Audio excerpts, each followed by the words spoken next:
യുവാക്കളോട്, യൗവനക്കാരോട് ഞാനൊരു സത്യമായ കാര്യം പറയുന്നു. മകനെ, നിനക്ക് നന്മയുണ്ടാകാൻ, നീ ഭൂമിയിൽ ദീർഘായുസ്സോടെ ഇരിക്കാൻ, നിന്റെ അപ്പനെയും അമ്മയും ബഹുമാനിക്കുക. കുഞ്ഞുങ്ങളെ,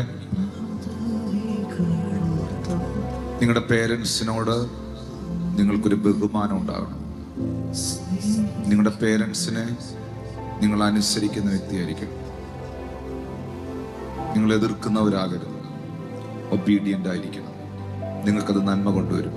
നിന്റെ മാതാപിതാക്കളുടെ അനുഗ്രഹം ഏറ്റവും വലിയ ബ്ലെസ്സിംഗ് ആണ്. കൂട്ടുകാർ പറയുന്നത് അന്നേരത്തേക്കുള്ളതാണ്, പക്ഷെ നിങ്ങളുടെ അപ്പനും അമ്മയും നിങ്ങൾക്ക് തരുന്നത് നിന്റെ നാളേക്കുള്ളതാണ്. നിന്റെ കൂട്ടുകാരൻ നിന്റെ ഇന്ന് മാത്രമേ കാണുന്നുള്ളൂ. നിന്റെ നാളുകളെ കാണുന്നത് ദൈവവും ദൈവം കഴിഞ്ഞാൽ നിന്റെ മാതാപിതാക്കളുമാണ്. അതുകൊണ്ട് നിങ്ങളുടെ ജീവിതം അനുഗ്രഹപൂർണ്ണമാകാൻ അവരെ ഒരിക്കലും വാക്കുകൊണ്ടോ നോട്ടം കൊണ്ടോ വിഷമിപ്പിക്കരുത്. അവരെ വിഷമിപ്പിച്ചിട്ട് എങ്ങും രക്ഷപ്പെടാൻ പറ്റുകയില്ല നമുക്ക്. കാരണം ബൈബിൾ അതാണ് നമ്മളെ പഠിപ്പിക്കുന്നത്.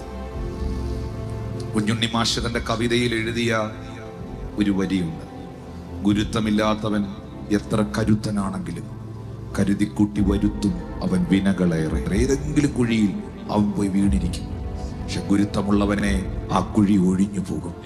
മക്കളുമാരോട് ഞാൻ സ്നേഹത്തോടെ പറയുന്നു, നിങ്ങളുടെ പേരൻസിന് നിങ്ങൾ സബ്മിസീവ് ആയിരിക്കും.